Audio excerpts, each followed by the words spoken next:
हम लोग फिर इकट्ठा हुए हैं अपने सिलेबस को आगे बढ़ाने के लिए। अभी तक हम लोगों ने पढ़ा प्रथम कोटि की अभिक्रिया की परिभाषा यानी कि definition of first order of reaction, उसके एग्जाम्पल पढ़े। आज हम लोग उसी के आगे कंटिन्यू करने जा रहे हैं। आज हम लोग रेट इक्वेशन पढ़ेंगे और भी जितनी चीजें हो पाएंगी आज वो क्लियर की जाएंगी। ठीक है भाई, हो जाए, चलिए हो जाए। तो सबसे पहले आज हम पढ़ने जा रहे हैं प्रथम कोटि की अभिक्रिया का वेग समीकरण यानी कि rate equation of first order of reaction. देखो बेटा, यहाँ पर समाकलित समीकरण होते हैं यानी कि इंटीग्रेटेड इक्वेशन होती है, तो थोड़ा सा समाकलन यानी कि इंटीग्रेशन के बारे में हमको पता होना चाहिए। ठीक है, मैथ्स वाले बच्चों को तो ऑलरेडी पता होता है, थोड़े बहुत बायो वाले स्टूडेंट होते हैं वो भी हल्का फुल्का पढ़ ले। तो बस 2-3 फार्मूले आप यहाँ पर याद कर लीजिए, आपका काम यहाँ चल जाएगा। जैसे पिछली क्लास में हमने आपको बताया था, 1 का अगर हमें x के रिस्पेक्ट में समाकलन करना है, इंटीग्रेशन करना है बेटा, समाकलन यानी कि इंटीग्रेशन का साइन ये होता है। तो 1 का x के रिस्पेक्ट में x होता है और एक कांस्टेंट जोड़ा जाता है c। ठीक है, अगर यहाँ x की जगह t लिखा होता तो t प्लस c, अगर थीटा लिखा होता तो थीटा प्लस c, जो भी होगा।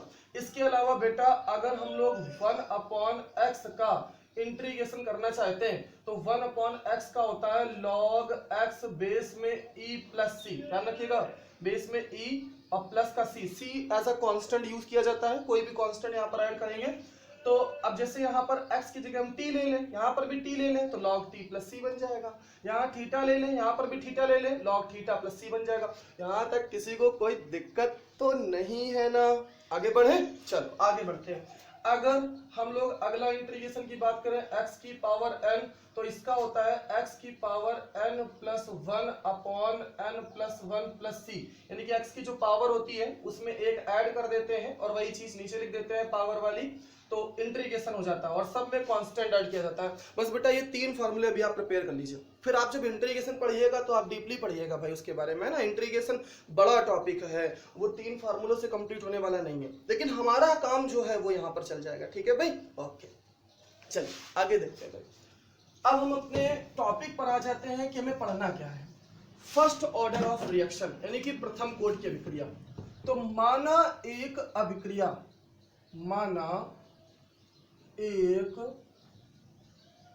अभिक्रिया यानी कि लेट अस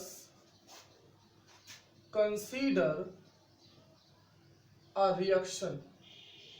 चलिए भाई देखते हैं कौन सी रिएक्शन है। ए है और ए से क्या बन रहा है बेटा? प्रोडक्ट, प्रोडक्ट यानी कि उत्पाद। ठीक है, तो यहां पर जो अभिक्रिया का वेग होगा dx dt, rate of reaction, वो क्या होगा बेटा?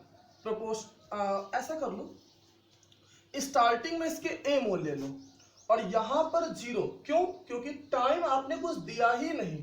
जब टाइम आप देंगे ही नहीं तो बनेगा भी कुछ नहीं।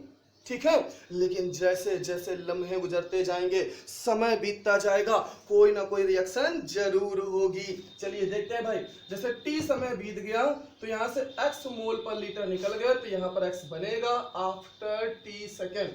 अब अगर अभिक्रिया प्रथम कोटि की है यानी कि फर्स्ट ऑर्डर की है तो dx dt प्रोपोर्शनल होगा A की सांद्रता, A की कंसंट्रेशन और पावर में क्या होगा? 1। आपको याद होगा बेटा, जब 0 ऑर्डर की थी तो पावर में 0 लिखा था। आज मेरी रिएक्शन फर्स्ट ऑर्डर की है तो मैं पावर में 1 लिखने जा रहा हूं। कल मेरी रिएक्शन सेकंड ऑर्डर की होगी तो मैं पावर में 2 लिखूंगा और थर्ड ऑर्डर की होगी तो पावर में 3 लिखेंगे। इस बात में कोई प्रॉब्लम तो नहीं होगी। ठीक है, अच्छा अब प्रोपोर्शनलिटी का सिंबल हटाइए, तो यहां पर एक कांस्टेंट लगाएंगे बेटा, क्या? के, और यहां पर जो A की सांद्रता है वो कितनी मानी हुई है? A माइनस एक्स, यही तो बची हुई है। जो बची हुई कंसंट्रेशन होगा उसी पर रेट डिपेंड करेगा, तो A minus x.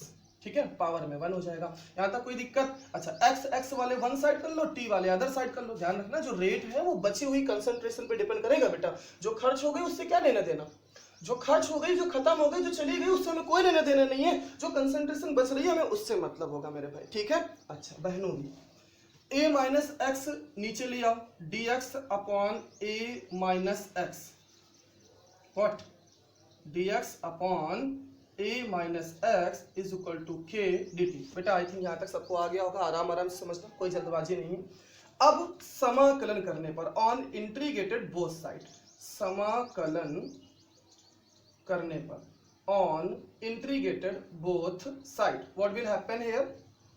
dx upon a minus x is equal to k और dt।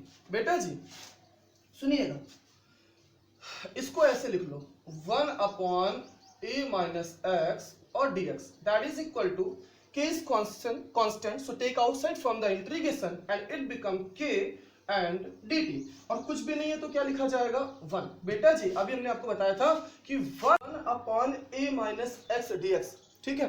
तो 1 अपॉन एक्स का इंटीग्रेशन था क्या बेटा 1 अपॉन एक्स का था log x, तो 1 अपॉन a माइनस एक्स का क्या हो जाएगा log a माइनस एक्स और बेस में बेटा क्या हो जाएगा e। अच्छा बेटा एक बात और ध्यान देना, x यहाँ निगेटिव है ना तो यहाँ पर निगेटिव साइन लगाइए। बेटा ध्यान रखना जब इंटीग्रेशन पढ़ोगे तो सारी चीजें समझ जाओगे। अभी आप अपने दिमाग में इसको बसा लीजिए 1 अपॉन एक्स का इंटीग्रेशन log x बेस में e और x निगेटिव था तो यहाँ निगेटिव लगा दिया, that is equal to k और 1 का t के रिस्पेक्ट में क्या हो जाएगा t और प्लस c। क्या यहाँ तक किसी को कोई प्रॉब्लम है? अच्छा अब आप कंसीडर कर लीजिए कि ये जो आपकी इक्वेशन है वो इक्वेशन नंबर कौन सी हो गई फर्स्ट। अब बात कर रहे हैं प्रारंभ में, प्रारंभ का मतलब होता है बेटा एट इनिशियल स्टेट। अब इनिशियल स्टेट पे क्या होगा, इनिशियल स्टेट पे टाइम था ही नहीं, ठीक। जब टाइम आपके पास था ही नहीं तो रिएक्शन भी नहीं थी, तो x की जो वैल्यू थी वो क्या थी 0। इन दोनों वैल्यू को यहाँ पर पुटअप करिए, माइनस का log a x की जगह 0 रख दिया आपने is equal to k into T की जगह 0, your answer will come c। यानी कि यहाँ से c का मान निकल आया है भाई, इतनी बात समझे ना। अच्छा c की वैल्यू बेटा जी ऊपर रखिए, minus log a minus x base में e is equal to kt और c की जगह क्या रखा हम लोगों ने माइनस का log a बेस में। भैया ये जो वैल्यू लिखी है ना log a बेस में e, जरा इसको लेफ्ट हैंड साइड में लाने का, देखिए क्या हो जाएगा log a बेस में e और ऑलरेडी क्या लिखा है बेटा माइनस का log a minus x base में e इज इक्वल टू में क्या हो जाएगा बेटा kt। भैया log m minus log n का फॉर्मूला क्या होता है, छोटे क्लास में आपने पढ़ा होगा, log m minus log n का फॉर्मूला होता है log m अपॉन n, ठीक है भाई। चलो देखते हैं, तो ये हो गया log a upon a minus x और बेस में e इज इक्वल टू क्या हो गया kt। बेटा इसको सीधा करके लिख लो जरा, kt is equal to log a upon a minus x और बेस में, तो k की वैल्यू निकाली जाए तो क्या आ जाएगी 1 upon t log a upon a minus x base में t। भैया ये पहली इक्वेशन आ गई, रेट इक्वेशन। किसके लिए, प्रथम कोटि की अभिक्रिया के लिए रेट इक्वेशन होगा। मैं आपको बताना चाहता हूं कि अगर आप डीपली पढ़ें तो बहुत सारी इक्वेशन बनाई जा सकती हैं, मैं भी एक दो बना के दिखाऊंगा आपको, ठीक है। अच्छा अब बेस e को बेस 10 में अगर हमें कन्वर्ट करना है तो 2.303 से मल्टीप्लाई कर दीजिए, तो k is equal to 2.303 upon में t और log a upon a minus x और जो बेस में e था वो बेस 10 में बदल गया। बेटा मेन इस फार्मूले का ही यूज होगा न्यूमेरिकल वगैरह करने में। देखो अगर आपको कंपटीशन की तैयारी करनी है तो आपको तो डीपली पढ़ना है हर एक चीज, क्योंकि हर एक पॉइंट से क्वेश्चन निकल कर आएगा। और पढ़ना तो ऐसा ही है कि आगे यार जॉब लगे। भाई पास करने के लिए 12th पास कर लिया बस काम खत्म हो गया इसलिए तो पढ़ा नहीं रहा, तो इसलिए पढ़ना अच्छे से, इससे सारे न्यूमेरिकल हमारे हो जाएंगे मोस्टली, जितने फर्स्ट ऑर्डर के होंगे मोस्टली, ऐसा नहीं कि सारे हो जाएंगे, कुछ बहुत तो दिमाग से भी लगेंगे। तो ये फार्मूला आपका हो गया, ठीक है भाई। अब हम एक दो फार्मूले और बताएंगे अभी, इसको और आगे कैसे किया जा सकता है, ठीक है, हो जाए। तो अब जिसको आगे नहीं करना है वो आगे ना करे, वो यहां तक ही फाइनली आंसर कर दे, काम खत्म हो गया। इसके आगे अब डीपली नॉलेज हम दे रहे हैं आपको, ठीक है, हो जाए, चलो हो जाए।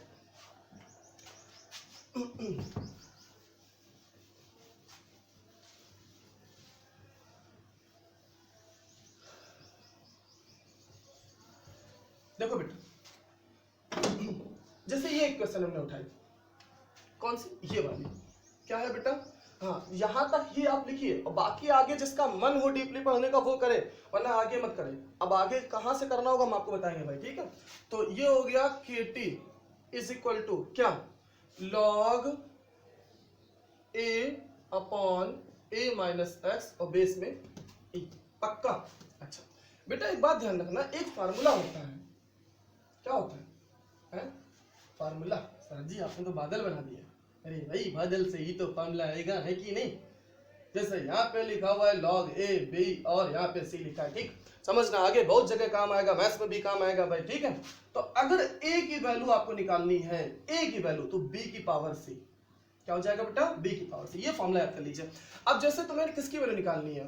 a upon a minus x की, क्या बेटा? a upon a minus x की वैल्यू निकालनी है, तो e की पावर kt, नहीं समझे? तो a is equal to a minus x e की पावर kt। एक ये भी फॉर्मेट हो गई आपकी प्रथम कोटि की अभिक्रिया का वेग समीकरण, ठीक है? Rate equation for first order of reaction. Any problem? आगे बढ़े, चलो हो जाए। अब इसको देख लो भाई जरा, इसको भी देख लिया जाए। यहां से अगर देखा जाए तो क्या आ जाएगा? ये कुछ अलग से पॉइंट है, kt फिर इज इक्वल टू 2.303 और log a upon a minus x, और बेस में क्या है बेटा? 10। इसको इसके अपॉन में लिया, तो kt upon 2.303 is equal to log a upon a minus x base में 10। पक्का? अब बताओ, फिर से तुम्हें a अपॉन a दिख रहा है यहाँ पे सभी लोगों को? अगर तुम्हें फिर से a upon a minus x की वैल्यू निकालनी पड़ जाए तो क्या हो जाएगा? 10 की पावर इतना, तो 10 की पावर kt अपॉन 2.303। अच्छा, a की वैल्यू क्या होगी बेटा? a is equal to a minus x 10 की पावर kt अपॉन 2.303। नहीं समझे? ये अगली इक्वेशन हो गई। कितने इक्वेशन अभी आप लोगों ने पढ़ी? एक ये पढ़ी, 1 2 3 4। अच्छा, सबसे इंपॉर्टेंट कौन है? ये न्यूमेरिकल कहां से लगेंगे? इससे। पेपर में आपको क्या लिखना है? ये यहां तक करना है आपको, काम खत्म, ठीक है बेटा? ये यहां तक आप करिएगा, ये चीजें आपके लिए डीपली नॉलेज के अकॉर्डिंग है, ठीक है? अच्छा बेटा जी, एक बात और सुनिए, यहां जो रेट इक्वेशन मैंने बनाई है वो आई है a माइनस एक्स, बची हुई कंसंट्रेशन हो गया a हो गया। इसकी एक फॉर्मेट और बन सकती है, ठीक है? उस फॉर्मेट के लिए भी पढ़ाई कर ली जाए। वैसे अब यहां तक आप समझ गए तो आगे करें चाहे ना करें, लेकिन फिर भी एक तरीका और समझते हैं बेटा, है? चलिए देखते हैं, हटा दे, हाँ जल्दी से आने का, हटाया जाए कि नहीं हटाया जाए? चलो, आवाज आ गई, हटा दीजिए।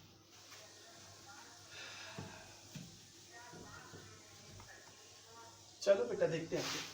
अब जैसे मैंने फिर से वही रिएक्शन ली, A, और A से क्या बन रहा है? प्रोडक्ट। अभी जो लिखा था मैंने वो रेट ऑफ रिएक्शन लिखा था, अभिक्रिया का वेग dx dt। अब मैं लिखने जा रहा हूं A के कम होने का रेट। दिमाग सनक गया होगा मेरे भाई, इसलिए क्योंकि A धीरे धीरे घट रहा है, और घट रहा है मतलब क्या होगा? निगेटिव होगा। मैंने बताया था, याद है ना? अच्छा, तो निगेटिव होगा, जो रेट घटता है निगेटिव। और बेटा मतलब कंसंट्रेशन घट रही है तो उसका रेट नेगेटिव हो जाएगा, और किसके प्रोपोर्शनल होगा? ए की कंसंट्रेशन, या सी ए लिख लो यहाँ पर। अगर आप कंसंट्रेशन लिखना चाहो तो सी ए की कंसंट्रेशन ऐसे भी लिख सकते हैं, सी ए। पक्का बेटा? अब प्रोपोर्शनलिटी का सिंबल हटाइए, डी सी ए और D T is equal to क्या हो जाएगा? बोलिए भाई, के और सी ए। अब सी ए वाले वन साइड कर लीजिए, minus D C A upon C A is equal to K D T. बेटा है वही जो अभी पढ़ाया था, बस कहने का तरीका अलग है, वे अलग है, ठीक है? मतलब वही है दोनों का, लेकिन आप किसी भी तरीके से करें वो आपकी मर्जी। वैसे पहले वाला तरीका बेस्ट है। अब दोनों पक्षों का समाकलन करने पर, तो D C A upon C A is equal to K constant है, बाहर कर लीजिए, 1 dt। बेटा 1 अपॉन सी ए का क्या हो जाएगा? लॉग सी ए। 1 अपॉन सी ए का क्या हो जाएगा? Log C A. और के 1 का टी के रिस्पेक्ट में क्या हो जाएगा? के टी प्लस सी। इसको मान लीजिए इक्वेशन सेकंड। अब बात करते हैं प्रारंभ में। अब प्रारंभ में क्या होगा? t बराबर 0, और जो सी ए की कंसंट्रेशन है उसे सी ए नॉट मान लो, ठीक है? या हाँ सी ए नॉट ऐसे रिप्रेजेंट कर लो। नॉट का मतलब होता है सी ए नॉट यानी कि जीरो, प्रारंभ वाला, जीरो पे स्टार्टिंग जब हम लोग करेंगे, है ना। अच्छा वैल्यू रखिए बेटा यहाँ पर, तो माइनस लॉग सी ए की जगह क्या रखेंगे बेटा, सी ए नॉट, और बेस में ई चल रहा है अभी, फिर के टी की जगह जीरो रखेंगे, काम का इज इक्वल टू में क्या आ गया, अब सी की वैल्यू पुट कर दो, पुट इन इक्वेशन फर्स्ट, रखो बेटा जरा, माइनस का लॉग सी ए बेस में E is equal to K T, और प्लस का सॉरी सी की जगह माइनस का लॉग सी ए नॉट, और बेस में बेटा आप एक बात ध्यान रखिएगा, ये जो इक्वेशन आई है इसी से अभी हम ग्राफ बनाएंगे बेटा, है अभी आगे पढ़ेंगे, ठीक है, ध्यान रखना।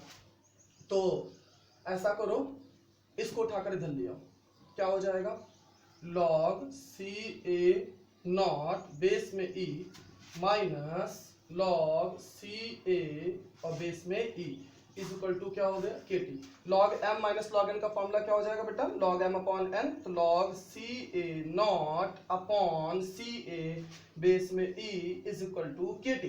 पक्का बेटा जी, के की वैल्यू निकाल लीजिए, K is equal to 1 upon T log C A not upon C A. अब जरा कंपेयर करना है, देखना आपको जादू दिखा रहे हैं, k is equal to 1 upon T log A initial amount upon A minus x था बचा हुआ अमाउंट, वही तो है।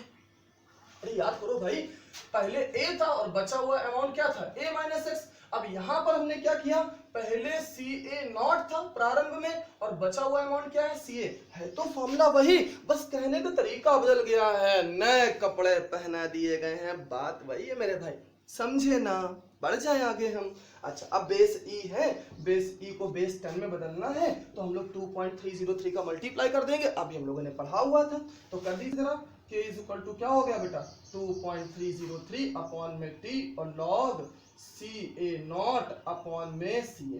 भैया आपको मैंने जो पहले क्वेश्चन बताई है और जो अभी बताई है, उन दोनों में जो अच्छी लगे आप वो तैयार करिएगा, दोनों तैयार करने के चक्कर में आप मत पढ़िएगा, ठीक है, सुन रहे ना भाई, पढ़ पूरा लीजिए लेकिन करिएगा, एक पेपर में भी एक ही करना है, जो दोनों करके बैठ जाओ और कह दो नंबर हमारे पूरे आ जाएंगे, अरे भाई कैसे पूरे दे देगा वो, है तुम्हारा समय आधा बेकार हो जाएगा, ठीक है, आगे बढ़े, चलिए देखते हैं आगे। ध्यान रखना बेटा, अभी ये जो इक्वेशन हमने बनाई है इससे अभी हम लोग ग्राफ बनाएंगे, क्या बनाएंगे अभी, ग्राफ।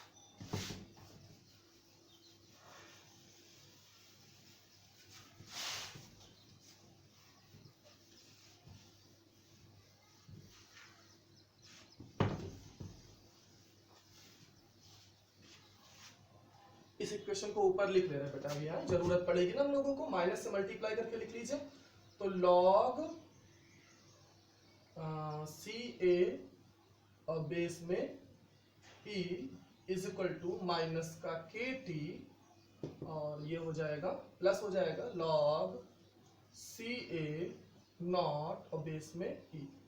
अभी इस इक्वेशन की जरूरत पड़ेगी बेटा, कहाँ ढूंढेंगे बाद में, है ना, तुम लोग तो बताओगे नहीं, मैं पता है, अगर तुम लोग बता रहे होते तो अभी पूरा इरेज कर देते, ग्राफ पढ़ने में काम आएगा, ठीक है, मजबूरी है, क्या किया जाए, बता नहीं सकते। चल इतनी बात में कोई दिक्कत है, अब आगे बढ़ा जाए, आगे बढ़ते हैं। वेरी इंपॉर्टेंट चीज है, काफी ज्यादा है, एग्जाम में पूछी जाने वाली है, प्रथम कोटि की अभिक्रिया के लिए, यहां से न्यूमेरिकल भी लगेंगे बेटा जो आप पढ़ने जा रहे हो, प्रथम कोटि की अभिक्रिया के लिए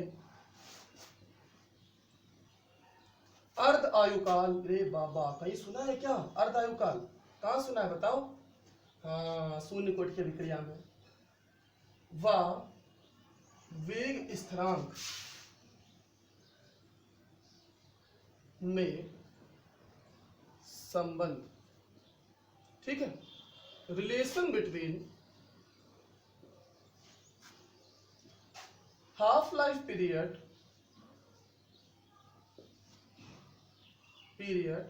and rate constant for first order of reaction, relation between half life period and rate constant for first order of reaction. बेटा आपको मैंने पिछले टाइम पे बताया था कि हाफ लाइफ पीरियड यानी कि अर्धायुकाल एक ऐसा टाइम होता है जिसमें कोई भी सब्सटेंस घटकर अपने इनिशियल अमाउंट का आधा हो जाता है। जैसे 100 ग्राम कोई चीज है, 1 घंटे में 50 ग्राम खत्म हो जाती है तो 50 ग्राम बचती है, तो 1 घंटा उसका हो गया अर्धायुकाल, हाफ लाइफ पीरियड। ठीक है, ये हम आपको पहले बता चुके हैं, ध्यान रखिएगा। अच्छा, अभी हम लोगों ने एक रिएक्शन ली थी। क्या रिएक्शन ली थी भाई? ए था, ए से क्या बन रहा था? प्रोडक्ट स्टार्टिंग में क्या था? ए, टाइम कुछ नहीं था तो जीरो बनेगा, कुछ देर बाद एक्स निकल गया, एक्स बचेगा। अब अर्ध आयुकाल पर, अर्ध आयुकाल पर मतलब at half life period, half life period.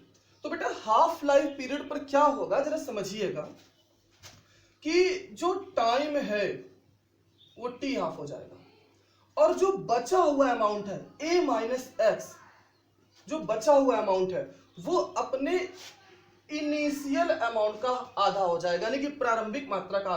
तो यहां से अगर x निकाल लिया जाए तो क्या आ जाएगा? a/2 आ जाएगा। भाई a/2 इधर लिया तो a minus a/2 is equal to x, x is equal to a/2। Done. अब प्रथम कोटि की अभिक्रिया के लिए, प्रथम कोटि की अभिक्रिया के लिए मतलब for first order of reaction. हाँ तो बेटा प्रथम कोटि की अभिक्रिया के लिए क्या होगा? वेग समीकरण, रेट इक्वेशन आपने पढ़ा है, K is equal to 2.303 upon T log A upon A minus x और बेस में 10। चलिए भाई वैल्यू पुटअप करिए। K is equal to 2.303 upon T की जगह क्या रख दिया भाई? टी हाफ, टी की जगह T half, half life period की बात कर रहे हैं ना, अर्धायुकाल की, और लॉग ए अपॉन ए बार ए माइनस एक्स की जगह a/2 रखना है कि नहीं? a से a कैंसिल, 2 कहां पहुंच जाएगा? ऊपर। ठीक है, तो k इज इक्वल टू क्या हो गया? 2.303 अपॉन में टी हाफ लॉग 2 ऊपर पहुंचा बेस में 10। भैया जी लॉग 2 की वैल्यू क्या होती है? 0.3010। तो अब इन दोनों का मल्टीप्लाई कर दें तो k इज इक्वल टू आ जाएगा 0.6932 अपॉन टी हाफ। बेटा जी यहां से भी न्यूमेरिकल बनेंगे आपके और एग्जाम में लगभग हर साल पूछे जा रहे हैं, तो आप तैयार जरूर करिएगा। ठीक है, ये हो गया रिलेशन। यहां तक कोई दिक्कत है? पक्का समझ में आया? बोलते रहो भाई, बोलते नहीं हो तुम लोग बिल्कुल भी। आगे बढ़ जाए, पक्का? चलिए बढ़ते भाई। अब बात करते हैं प्रथम कोटि की अभिक्रिया का व्युत्पन्न समीकरण। बहुत सारी चीजें हैं भाई, लंबा होता है टॉपिक अगर हम लोग डीपली पढ़ें भाई, अच्छे से पढ़ें, वरना पढ़ाने वाले तो 10-10 मिनट में प्रथम कोटि की अभिक्रिया पढ़ा डालते हैं, रेट इक्वेशन पढ़ा डालते हैं। ठीक है, अक्सर लोग सरल के पीछे भाग जाते हैं, लेकिन नहीं, अगर आपको आगे कुछ पढ़ना करना है तो आपको पूरा पढ़ना चाहिए, क्योंकि आज नहीं तो कल काम तो आएगा ही है। सुन रहे हो ना मेरे भाई? पढ़ाई नॉलेज ऐसी चीज है जो कभी बेकार नहीं जाती है, कभी ना कभी काम जरूर आती है। सिलेबस हम लोग को बहुत ज्यादा होता है, बहुत सारे टीचर्स कम पढ़ा देते हैं, ठीक, लेकिन आप थोड़ा बहुत पढ़ा करिए, बुक की भी हेल्प लिया करिए, आपको बेटर नॉलेज तभी मिलेगा। हमारे पढ़ाने या किसी और के पढ़ाने से कुछ होने वाला नहीं है, आपको खुद पढ़ना पड़ेगा, आपको भी बुक इस्तेमाल करनी चाहिए कभी कभी। पीछे जो बहुत अच्छे क्वेश्चन दिए होते हैं, ऑब्जेक्टिव होते हैं, वेरी शॉर्ट होते हैं, उन क्वेश्चन को लगाया करिए, देखिए कितना सीखते हैं। कुछ करना चाहते हो तो, बाकी पास तो आप हो ही जाओगे। अब हमसे नहीं पढ़ोगे, किसी और से भी नहीं पढ़ोगे, तब भी पास हो जाओगे। अब तो सब पास हो जाते हैं आजकल। ठीक, चलिए प्रथम कोटि की अभिक्रिया का व्युत्पन्न समीकरण, ये इससे भी न्यूमेरिकल पूछे जाएंगे, लेकिन इससे न्यूमेरिकल थोड़ा अच्छी क्वालिटी के बन जाते हैं, और कुछ क्वेश्चन जो होते हैं बहुत कठिन होते हैं, वो सरल तरीके से हो सकते हैं अगर आप ये तैयार कर लोगे। प्रथम कोटि की अभिक्रिया का व्युत्पन्न समीकरण, alternative equation, alternative equation for first order of reaction, first order of reaction. सुनिए बेटा, जैसे कोई रिएक्शन ए है, ए से क्या बना, प्रोडक्ट। शुरुआत में लिया ए, टाइम कुछ नहीं होगा तो जीरो ही बनेगा, आपको बताया मैंने। कुछ देर बाद देखा मैंने इससे x1 निकल गया तो x1 मिलेगा, ये t1 सेकंड में, ठीक है। कुछ देर बाद देखा मैंने x2 निकल गया तो x2 बनेगा, ये t2 सेकंड में। अब यहां पर दो कंडीशन बनाएंगे, एक बनाएंगे t1 के लिए और एक बनाएंगे t2 के लिए, और देखेंगे दोनों में क्या करना है भाई, ठीक है। तो पहले लिखेंगे t1 टाइम पर, t1 समय पर, एट t1 टाइम। देखिए क्या हो जाएगा बेटा, k is equal to 2.303 upon में t की जगह t1 log a upon a minus x1। इसको इक्वेशन फर्स्ट मानो। t1 समय पर यानी कि k इज इक्वल टू हो जाएगा 2.303 upon t1 log a upon a minus x1। बेटा समीकरण एक मान लो, इक्वेशन नंबर फर्स्ट। अगर हम t1 यहां कर दें और k यहां कर दें, कोई घबराहट तो नहीं हो रही है? अच्छा, अब t2 समय पर, t2 समय पर, तो t2 समय पर क्या होगा बेटा, t2 इज इक्वल टू भाई 2.303 अपॉन k और log a upon a minus x2। ये इक्वेशन आपकी हो गई सेकंड, यहां तक कोई दिक्कत है? अच्छा बेटा, अब t2 माइनस t1 निकालिए जरा, equation second minus equation first, t2 minus t1। तो इन दोनों को जब माइनस करोगे सेकंड से फर्स्ट को, तो कॉमन पार्ट क्या हो जाएगा, 2.303 अपॉन में k, और बचेगा क्या, इतना माइनस इतना, तो log a upon a minus x2। अच्छा, बेस में सबके 10 है, ध्यान रखना बेटा, और minus log a upon a minus x1, और बेस में क्या है 10। यहां तक कोई दिक्कत? ऊपर हटा दिया जाए, आई थिंक नोट हो गया होगा। चल,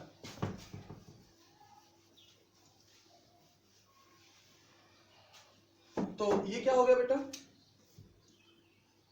t2 minus t1 is equal to 2.303 upon में k, और log m minus log n यानी कि log m अपॉन n, तो m यानी कि a upon a minus x2 upon में n a upon a minus x1।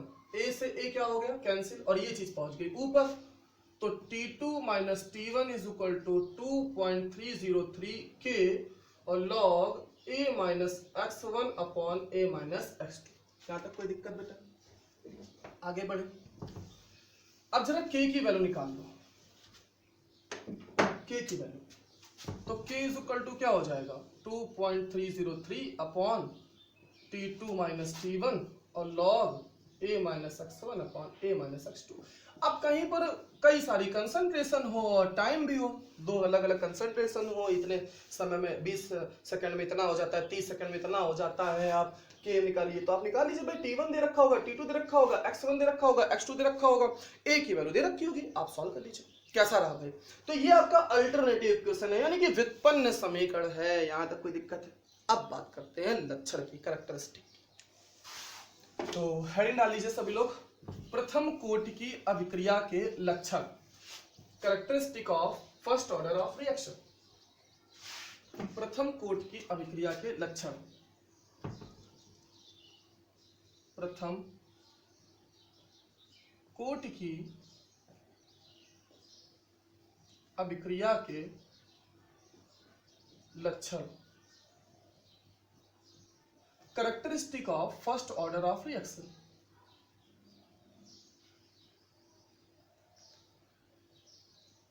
Characteristic of first order of reaction. पहला, प्रथम कोटि की अभिक्रिया का वेग अभिकारक के एक अणु की सांद्रता पर निर्भर करता है। For first order of reaction, rate of reaction is depends upon concentration of one reacting molecule. पहला पॉइंट हो गया। दूसरा, प्रथम कोट की अभिक्रिया का वेग समीकरण के बराबर 2.303 upon T log A upon A minus x होता है। प्रथम कोट की अभिक्रिया का वेग समीकरण के बराबर 2.303 टी और log A upon A minus x होता है। यानी कि for first order of reaction rate equation will be 2.303 upon T log A upon A minus x. यानी तीसरा पॉइंट, प्रथम कोट की अभिक्रिया के लिए अर्ध आयुकाल और वेग स्थिरांक में संबंध 0.6932 अपॉन टी हाफ होता है। For first order of reaction relation between rate constant and half life period will be k is equal to 0.6932 upon T half. एक बात और बताई थी, किसी भी रिएक्शन में रेट कांस्टेंट की यूनिट निकालने के लिए फॉर्मूला बताया था, मोल की पावर 1 माइनस एन, लीटर की पावर n माइनस 1 और सेकेंड इनवर्स। भाई ये जो यूनिट होती है रेट कांस्टेंट की होती है, वेग स्थिरांक की होती है, ध्यान रखना बेटा है। वेग की मात्रक पूछा जाएगा तो वो अलग होगा, लेकिन ये वेग स्थिरांक का मात्रक आता है। अब प्रथम कोटि यानी कि फर्स्ट ऑर्डर के लिए n की जगह 1 रखो तो 1 माइनस 1 और 1 माइनस 1 और सेकेंड इनवर्स तो 1 माइनस 1 0, 1 माइनस 1 0, सेकेंड इनवर्स तो केवल क्या बचा, सेकेंड इनवर्स। किसी की पावर 0 उसकी वैल्यू 1, किसी की पावर 0 उसकी वैल्यू 1 और सेकेंड इनवर्स। अच्छा ये किसकी यूनिट है बेटा, k की, रेट कांस्टेंट की, वेग स्थिरांक की। अच्छा बेटा अगर रेट की यूनिट निकालनी होती dx dt तो आप निकाल लो, क्या दिक्कत है भाई, किसी थोड़ा बहुत अगर आपको आता है कोई दिक्कत नहीं है। इसकी यूनिट निकालनी है, k की यूनिट आपने निकाली, क्या निकाली, सेकेंड इनवर्स। और क्या एक कंसंट्रेशन नहीं होता है, और कंसंट्रेशन की क्या होती है, मोल पर लीटर, तो इसको ऊपर ले जाओ तो क्या हो गया, सेकेंड इनवर्स मोल और लीटर इनवर्स। अब सीक्वेंस से लिख लेना, मोल लीटर इनवर्स और बाद में लिख देना सेकेंड इनवर्स। क्या प्रॉब्लम है, कहीं से कुछ भी कहे वो पूछ ले, ठीक है। अच्छा आगे बढ़े, तो ये चारों पॉइंट इसके कैरेक्टरिस्टिक पे हो गए, ये आप लिख लीजिएगा। अब बात करते हैं ग्राफ की, हेडिंग डालिए, प्रथम कोट की अभिक्रिया का ग्राफीय निरूपण, graphical representation of first order of reaction. प्रथम कोट की अभिक्रिया का ग्राफीय निरूपण, graphical representation of first order of reaction. हो जाए, चल हो जाए। सबसे पहला आपने ध्यान दिया होगा dx dt is equal to k a की पावर 1, ये क्या है, रेट इक्वेशन थी फर्स्ट ऑर्डर ऑफ रिएक्शन के लिए। इसको y मान लीजिए, इसको m मान लीजिए, सॉरी इसको m मान लीजिए, इसको x। तो ये आपका रेट है और ये आपकी क्या है, कंसंट्रेशन, और आपका ये कांस्टेंट हो गया। तो y is equal to mx line कैसे बनती है, ऐसे, ठीक है। ये आपका हो गया रेट और ये आपकी हो गई कंसंट्रेशन, ठीक। और स्लोप यहाँ पर क्या होगा, स्लोप हो गया ठीक, ठीक है। अच्छा एक बात और याद रखना, जब आप ये फॉर्मूले बनाना, ग्राफ बनाना, तो ग्राफ बनाने के बाद जीरो ऑर्डर की भी देखना। चाहते हो जीरो ऑर्डर में क्या था, रेट और कंसंट्रेशन ग्राफ ऐसे था सीधे कांस्टेंट, क्यों, क्योंकि वहां पे डिपेंड ही नहीं कर रहा था, पावर में जीरो था, कांस्टेंट तो सीधे बना था। तो अगर आप दोनों ग्राफ एक साथ देखोगे ना तो जिंदगी में कभी कंफ्यूजन नहीं होगा, पक्का भाई, देख लोगे ना, हो जाए, आगे बढ़े। अच्छा ये पहला ग्राफ हो गया। दूसरा ग्राफ देखिए, दूसरा ग्राफ आपने देखा कि हम लोगों ने एक जगह डेरिवेशन किया, T half is equal to 0.6932 upon या k इज इक्वल टू ये था, और टी हाफ चाहे तो यहां लिख लो, तो T half is equal to ये k। अच्छा बेटा एक बात याद करो, हमने आपको पहले वाले उसमें बताया था T half is proportional to a की पावर 1 माइनस n, और वहां जीरो ऑर्डर में जब हम लोगों ने पढ़ा था तो m की जगह जीरो रखा था, ठीक है, तो a की पावर 1 आया था। लेकिन आज हम लोग फर्स्ट ऑर्डर की बात कर रहे हैं, तो 1 माइनस 1 क्या हो गया, 0, तो टी हाफ a की पावर 0 यानी कि इसकी वैल्यू 1 का मतलब है कि टी हाफ a पर डिपेंड करेगा ही नहीं। बात समझना है, बड़ा इंपॉर्टेंट चीज है, एग्जाम में आ चुका है। कि जो t ऐसे आया था, t half is proportional to 1 upon a की पावर n माइनस 1, ये कंडीशन इंपॉर्टेंट है हाफ लाइफ पीरियड के लिए। जब तुमसे क्या है जीरो ऑर्डर के लिए तो n की जगह जीरो रख देना, जब फर्स्ट ऑर्डर के लिए क्या है तो n की जगह 1 रख देना, सेकंड के लिए 2 और थर्ड के लिए 3 रख दीजिएगा। अब यहाँ फर्स्ट ऑर्डर है तो फर्स्ट ऑर्डर में आप देखिए जरा n की जगह 1 रखिए, 1 माइनस 1 0, a खत्म। बताइए फार्मूले में भी तो a नहीं है और वहां पर a की पावर 1 बच रहा था। अभी जब देखना सेकंड ऑर्डर करेंगे तो a की पावर कितना बचना चाहिए, 1 अपॉन a बचना चाहिए, बचेगा। थर्ड ऑर्डर में 1 अपॉन a स्क्वायर बचेगा, बचेगा। इंतजार करना भाई उसके लिए है। अच्छा बात समझ में आई? तो ये पूरी वैल्यू आपकी क्या है, कांस्टेंट है। t half is equal to constant, t half is equal to क्या है, कांस्टेंट। तो अगर हम तुमसे कहें यहाँ पर t half is equal to 0.6932 upon k है, तो t half is equal to overall constant है। t हाफ कंसंट्रेशन पे डिपेंड नहीं करेगा, अभी हमने बताया भैया, वहां से देखो a नहीं आ रहा था। तो अगर हम t हाफ और a के बीच में ग्राफ ड्रॉ करेंगे तो एक स्ट्रेट लाइन आएगी। क्यों? क्योंकि डिपेंड ही नहीं कर रहा, ये तो लगातार क्या है, कांस्टेंट है।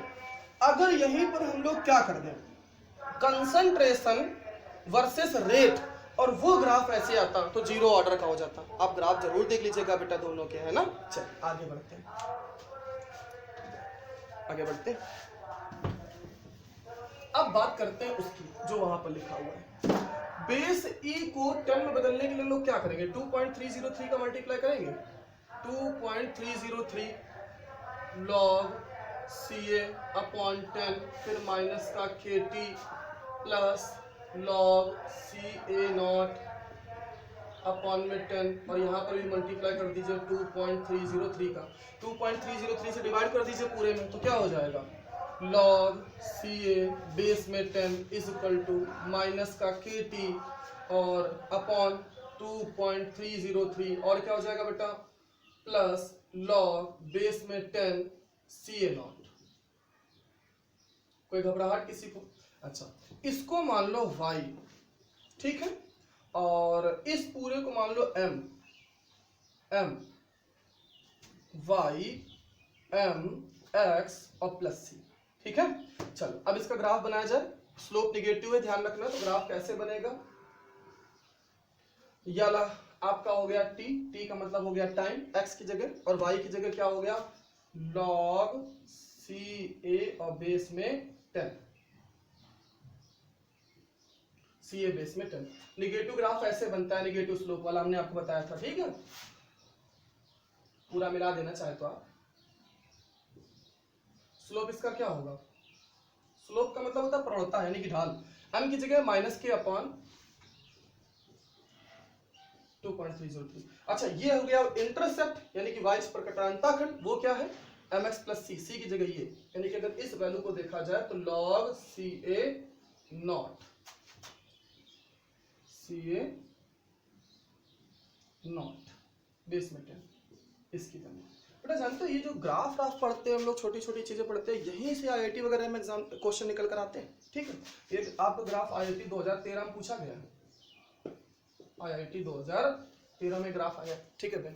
आई होप कि आप लोगों ने आज की क्लास एंजॉय की होगी। देखो बेटा अगर आप चीज़ों को डीपली पढ़ेंगे तो आपको अपना दिमाग लगाना पड़ेगा। हम बहुत सरल पढ़ा सकते हैं, बहुत आसान पढ़ा सकते हैं, केवल डेफिनेशन बताएं, आगे आपको अच्छी चीज़ें ना बताएं तो टॉपिक आसान हो जाता है। तो आप सरल के पीछे मत भागे, आप पढ़ें, अच्छे से पढ़ें। फिर भी आपको कोई दिक्कत होती है तो आप डायरेक्टली मुझे मैसेज करें, कमेंट करें, हम उसका आपको जवाब जरूर देंगे, ठीक है भाई। और फिर मिलेंगे नई शुरुआत के साथ। जय हिंद। हंसते रहिए, गाते रहिए, मुस्कुराते रहिए और रोज मेरी क्लास में आते रहिए। Thank you very much.